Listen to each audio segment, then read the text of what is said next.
Hello, আসসালামু আলাইকুম সবাইকে। আজকে আমি আপনাদেরকে দেখাবো আমি আমার বিড়ালের জন্য খাবার কীভাবে তৈরি করি। যাদের বিড়াল একদমই পানি খেতে চায় না তাদের বিড়ালের জন্য আপনি এভাবে খাবার তৈরি করবেন, আপনার আলাদা করে পানি খাওয়ানোর কোনো দরকার নেই। এখানে নিয়ে নিলাম আলু, মিষ্টি কুমড়া আর মাছ। মানে এই মাছগুলো হচ্ছে বাজার থেকে সচরাচর ওর জন্যই নিয়ে আসা হয়।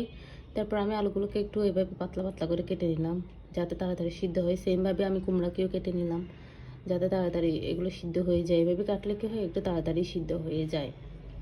এরপরে সেগুলো আমি একসাথে করে সেগুলো আমি সিদ্ধ করতে দিয়ে দিলাম।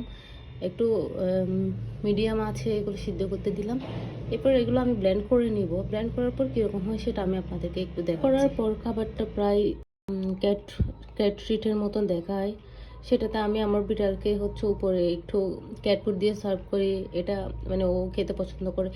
আর আমার বিড়াল এভাবে খাবার তৈরি করার প্রধান কারণ হচ্ছে আমার বিড়ালকে আলাদা করে পানি